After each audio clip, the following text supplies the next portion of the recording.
দাদা মেসেরাতে আজকে বিজেপির পক্ষ থেকে শুভেন্দু অধিকারীর ছবিতে গঙ্গাজল এবং দুধ দিয়ে শুদ্ধিকরণ করে আজকে একটা মিছিল করা হলো।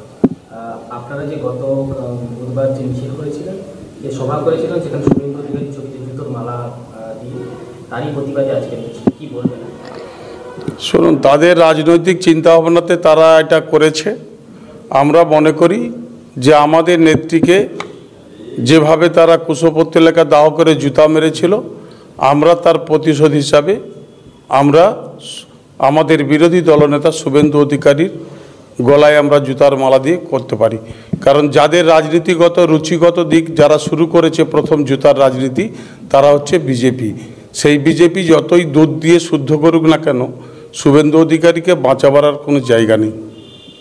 বিজেপি অভিযোগ করছে যে সেদিন বিজেপির কোনো পতাকা ছিল না, সনাতনী হিসেবেই তারা সেদিনের মিছিল করেছে। এটা খুব ভ্রান্ত ধারণা। সমস্ত আমাদের এখানকার বিজেপির যারা মেম্বার এবং যারা জেলা পরিষদের বিজেপির বর্তমানে পূর্ণিমা দাস সহ যারা সবাই ছিলেন, তারা সবাই বিজেপির লোক হিসাবেই তারা কাজ করেছে।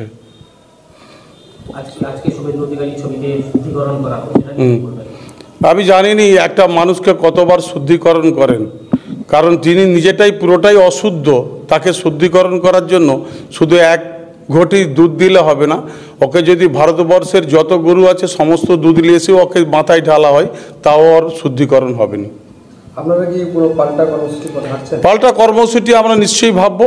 আমরাও সনাতন ধর্মে বলি মানুষ, আমরা সনাতন ধর্মকে বিশ্বাস করি এবং ভালোবাসি। আমরা বাংলার মাটিতে সর্বধর্ম সমন্বয়ে আমাদের মমতা বন্দ্যোপাধ্যায় যে রাজনীতির আদর্শ আমাদের শিখিয়েছেন, সমস্ত ধর্মকেই সমান চোখে দেখা, আমরা সেই সমান চোখে দেখেই আমাদের কর্মসূচি পালিত হবে। আমরা কোথাও ওই বিরোধী দলনেতার মতো বলতে পারিনি পাকিস্তানি জেহাদি, আমরা এই ভাষাগুলো ইউজ করতে পারিনি। কারণ বাংলার মাটিতে রবীন্দ্রনাথ নজরুলের বাংলা, এই বাংলায় সম্প্রীতি থাকে, এই বাংলায় সাম্প্রদায়িক রাজনীতির কোনো ঠাঁই থাকে না। আমার নাম শেখ আফসার আলী, আমি শান্তিপুর 1 নম্বর ওয়ার্ডের সভাপতি।